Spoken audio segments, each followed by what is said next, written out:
નમસ્કાર, ફિટ રહે આપ हमारा આ વિશેષ સેગમેન્ટમાં હું સપના આપ સૌનું VNM સ્ટુડિયોમાં સ્વાગત કરું છું. એમ તો હું દરેક ડૉક્ટર સાથે તમારું ઇન્ટ્રોડક્શન કરાવું છું, જાણકારી આપું છું, પણ આજે જે સબ્જેક્ટ પર આપણે વાત કરવાના છે એક નવો છે, અથવા તો એવો કહીએ કે એવો વિષય છે જેની અવેરનેસ ખૂબ ઓછી છે. આપણે વાત કરવાના છે મેક્સિલોફેશિયલ સર્જરી વિશે, અને એની ઉપર વિસ્તૃત જાણકારી આપવા માટે આજે મારી સાથે સ્ટુડિયોમાં છે doctor Rahul Thakkar, who is an maxillofacial surgeon and an oral oncologist. Doctor Rahul, સ્વાગત છે આપનું અમારા સ્ટુડિયોમાં. Thank you very much. જેઓ મેં મારા વ્યુઅર્સને કહ્યું, આજ એક નવું સબ્જેક્ટ છે જેની અવેરનેસ બહુ જ ઓછી છે, that is oral and maxillofacial surgery. આ શું છે પહેલાં તો એક બેઝિક ટર્મમાં અમારા વ્યુઅર્સને સમજાવો. મોઢાના ફ્રેક્ચર્સ, જડબાના ફ્રેક્ચર્સ, મોઢાની cancer surgery, dental implant surgery, wisdom tooth removal surgery, જન્મથી ખોડ ખાપણ રહી જાય એવી રીતે cleft lip and palate surgery, અને નીચેના જડબાના જોઈન્ટ જે આપણે TM જોઈન્ટ કહીએ છીએ, કાનની આગળનો જે જોઈન્ટ હોય છે, એની સર્જરી માટે આ ટ્રેનિંગ આપવામાં આવે છે.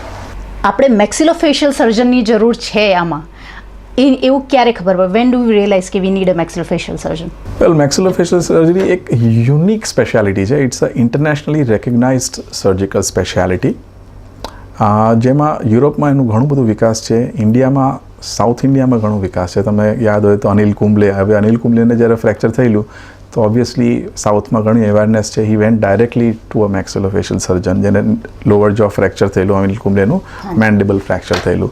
એવી રીતે રાહુલ દ્રવિડનું જ્યારે ચીક બોન ફ્રેક્ચર થયેલું, again he went to a maxillofacial surgeon. So the requirements are very high. આ મેક્સિલોફેશિયલ સર્જરી એવી છે કે maxillofacial surgeon has to be good in, it's a surgery of the mouth, એટલે dental surgery કરી શકે. Facial orthopaedic surgery, એટલે બધા facial fractures generally are આ પાર્ટ ઓફ મેક્સિલોફેશિયલ સર્જરી. વ્યુઅર્સને ખબર નહીં હોય કે જનરલી આમ ફ્રેક્ચર થાય તો ડાયરેક્ટલી ઓર્થોપેડિક સર્જરી પાસે જાય, પણ orthopaedic surgeons generally will be managing the fractures from the clavicle ડાઉનવર્ડ્સ.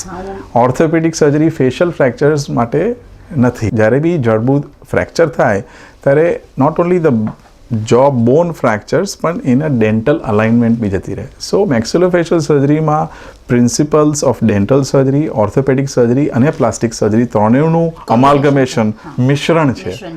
એટલે ફ્રેક્ચર જોડવાનું એ રીતે કે જે પેશન્ટ પહેલાં એના દાંતની પોઝિશન હતી એ સેમ પોઝિશનમાં. એટલે dental knowledge is very very important when you treat this facial fractures. અને you will be surprise that maxillofacial surgeons will treat it from hidden incisions, એટલે જે દેખાય નહીં દાગ એવી રીતે. એટલે મોઢાના બધા જ ફ્રેક્ચર્સ કે અપર જો, લોઅર જોના, એ મોઢાની અંદરથી ઇન્સિજન કરવામાં આવે છે. એટલે upper portion is not disturbed. Yeah, એટલે there are no scar on the face. એટલે બહારથી કોઈ કટ જ નથી આપવામાં માંગતું, બધું જ મોઢાની અંદરથી જ આ બધા જ બોન્સ ટ્રીટ કરવામાં આવે છે.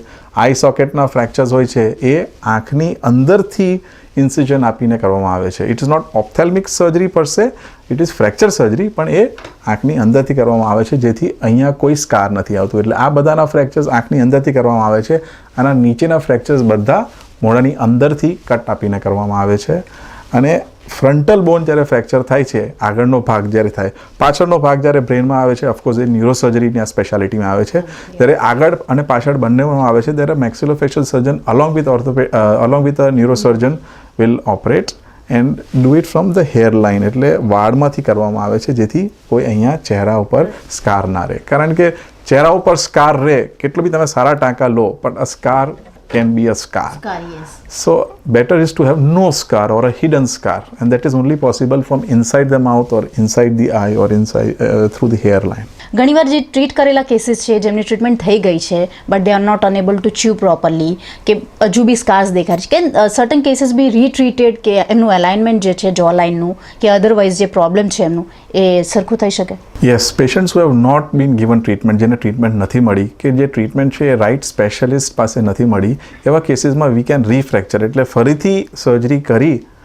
કારણ કે જો દાંત બરાબર ના મળતા હોય તો dental surgeon will not be able to correct it. એને કારણ કે દાંત એટલે નથી મળતા ફ્રેક્ચર પાછળ, કારણ કે ફ્રેક્ચર બરાબર જોડાયું નથી. એટલે એને ફ્રેક્ચરને refracture in a same line or in a different way કરવામાં આવે છે. અને એ ડેન્ટલ અલાઇનમેન્ટ આપણે આપી શકીએ છીએ. એટ ધ સેમ ટાઈમ જો સ્કાર્સ ખરાબ થયા હોય તો we can do a procedure like scar revision. આપણે ભણવાનું હોય તો ભણવાનું પછી કેવી રીતે રિવિઝન કેવી રીતે, એવી રીતે સ્કાર રિવિઝન સર્જરી કરવામાં આવે છે. Now we talk કે જે આપ ટ્રીટમેન્ટ કરો છો, જે surgeries you do it from within, from inside, so the scars are not visible or patient doesn't feel bad કે ફેસ પર સ્કાર્સ દેખાઈ રહ્યા છે. તો you talk about eye fracture, jaw line, chin. તો નોઝ જે છે, નોઝનું ખરાબ થાય તો વી નો કે કોસ્મેટિક સર્જરીથી we can get it done or replaced or we can rectify. How about the jaw line or the chin? કારણ કે ઘણીવાર જડબા જે જો છે આપણું એ બહાર હોય કે અંદર હોય, ચિન ઇઝ નોટ પ્રોપર. તો is that possible? Is that error can be rectified with this maxillofacial surgery? Yeah, this again surgeries છે ને મોઢાની અંદરથી જ કરવામાં આવે છે, જેવી રીતે બધા ફેશિયલ ફ્રેક્ચર્સ ટ્રીટ કરવામાં આવે છે.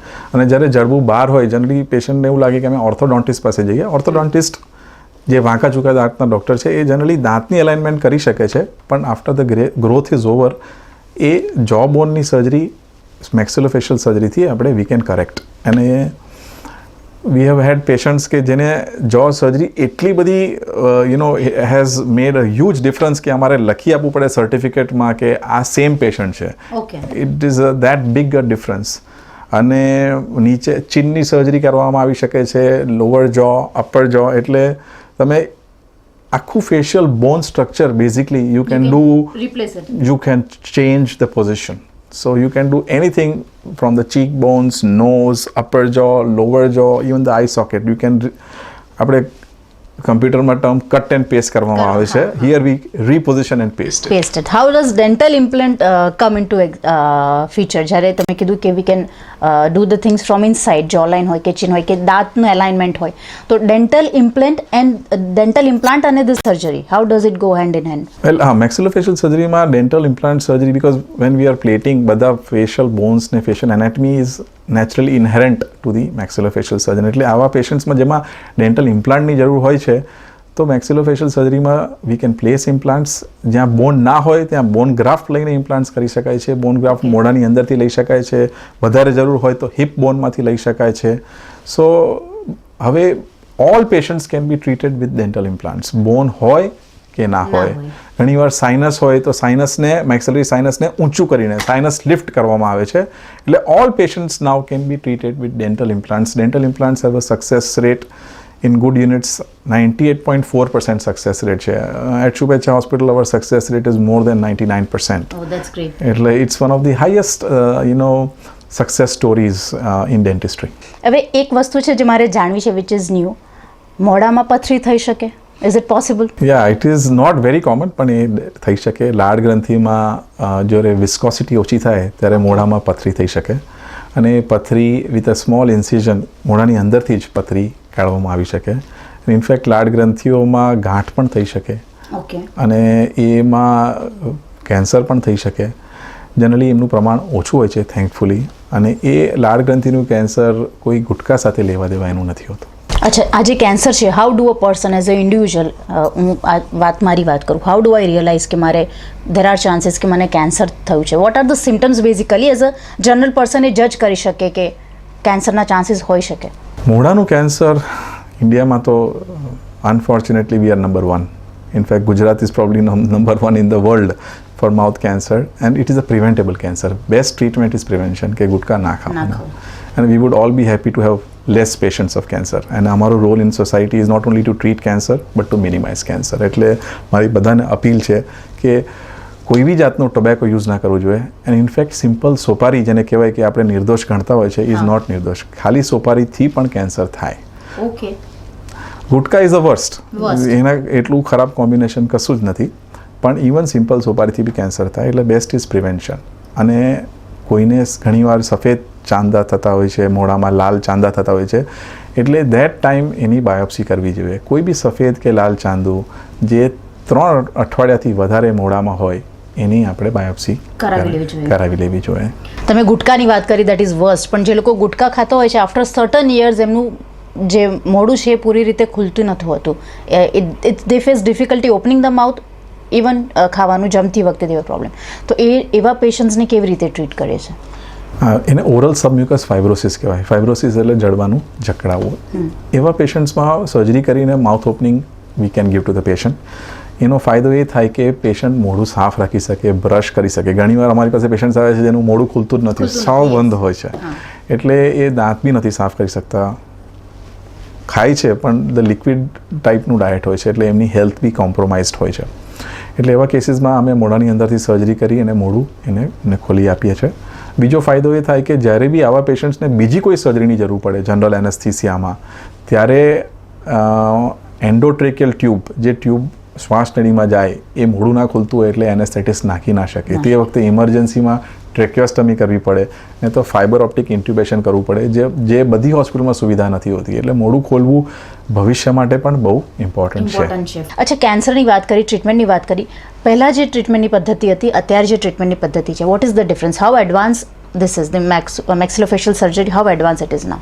So મોઢાની કેન્સરની સર્જરીમાં એ એડવાન્સમેન્ટ એ છે કે પહેલાં જીભનું કેન્સર હોય તો નીચેનું જડબું કાઢી દેતા હતા, કારણ કે જીભના કેન્સરને પહોંચવા માટે. હવે એને રીપોઝિશન કરી શકાય છે, એને ફ્રેક્ચર કરી એને બહાર ખોલી શકાય છે, જીભનો કેન્સર કાઢી અને પાછું જડબું એને જગ્યા ઉપર મૂકી શકાય છે. That is all possible with surgical so. એટલે આપણે જે ગુજરાતીમાં આરી કહીએ, હા, સ્મોલ ફાઇન સોસ હોય છે, જેથી કટ મિનિમમ હોય છે અને આખું જડબું કાઢવું નથી પડતું જ્યારે જરૂર નથી હોતી ત્યારે. તમે જો લાઈનનું કીધું કે વી હેવ રિફાઇન્ડ સો, કે થોડું કટ કરીને વી કેન ગેટ ધ સર્જરી. પહેલાં જ્યારે કેન્સર સર્જરીઝ થતી હતી ત્યારે લોંગ કટ્સ વર વિઝિબલ, કારણ કે ટ્રીટમેન્ટ એવી રીતે થતી હતી. હવે કેટલું ઇમ્પ્રુવમેન્ટ આવ્યું છે ટ્રીટમેન્ટમાં? કેન્સર સર્જરીમાં main part is of course cancer removal, but at the same time આપણે કોસ્મેસિસ મેન્ટેન કરી શકીએ છીએ. એટલે પહેલાં જે વાય શેપ્ડ ઇન્સિઝન્સ હતા, કાપા હતા, એની જગ્યાએ સ્મોલર ઇન્સિઝન એ નેક ક્રીઝમાં આપવામાં આવે છે. ઓકે, so that ક્રીઝના લીધે it's less visible also. Less visible, એટલે પેશન્ટને કેન્સર ઇઝ રિમૂવડ અને he looks respectable to the society. અચ્છા, મેક્સિલોફેશિયલ સર્જરી જ્યારે આપણે વી આર ડિસ્કસિંગ, એમાં કેટલો ટાઈમ લાગે અને how early the patient recovers? See, time is varied depending on what. Something like an implant surgery will take around 15 minutes to half an hour, અને જે complex cancer surgeries હોય છે which will take 8 to 9 hours. Okay. Jaw cosmetic surgeries will take anywhere from 2 to 4 hours. Facial fractures ની surgery B 2 to 4 hours જેવી minimum લાગતી હોય છે, કારણ કે આપણે ફેશિયલ ફ્રેક્ચર્સ એવી રીતે અગેન ફિક્સ કરવામાં આવે છે જેથી સ્કાર્સ દેખાય નહીં, પણ it will take more time એ અમે, કારણ કે આંખની અંદરથી કે મોઢાની અંદરથી કરવામાં આવે છે, પણ ultimate result is much better. એટલે ફેસ પર જે સર્જરીઝ છે યા જે તમે ઇમ્પ્લાન્ટ કરો છો એ બધું because of the blood circulation the recovery chances are very fast. એ બીજી સારી વાત છે જાણવા જેવી. અચ્છા, Shubhechha hospital, why is it considered as a centre for maxillofacial surgery? In fact, from our association we have been granted a fellowship program. We are the only hospital in Gujarat who has a training program also. એટલે જે already maxillofacial surgeons થઈ ચૂક્યા છે એ લોકો they can get further trained at શુભેચ્છા hospital. અને this has been done after a lot of survey of all the hospitals in India. આખા ઇન્ડિયામાં 11 સેન્ટર્સ જ છે maxillofacial, post maxillofacial surgery training માટે. શુભેચ્છા is one of them. અને the thing is, it is a basically totally comprehensive maxillofacial setup. એમાં બધી જ સર્જિકલ સો સિસ્ટમ, પ્લેટિંગ સિસ્ટમ, જે જર્મન પ્લેટિંગ સિસ્ટમ્સ છે, માઇક્રોસ્કોપ છે, all the latest equipment for maxillofacial surgery જે બીજી કોઈ હોસ્પિટલમાં નથી. કારણ કે we have a full time maxillofacial department અને it is dedicated to oral and maxillofacial surgery. We don't do anything else other than maxillofacial surgery. Basic thing જે હું દર વખત કહું છું, ડૉક્ટર રાહુલે પણ કહી કે prevention is always better than cure. તો જે વસ્તુ આપણે નુકસાન પહોંચાડે છે, જેનાથી આપણે તકલીફ થાય, આપણે એનાથી દૂર રહેવું જોઈએ, સ્વસ્થ રહેવું જોઈએ, હસતા રહેવું જોઈએ. Thank you.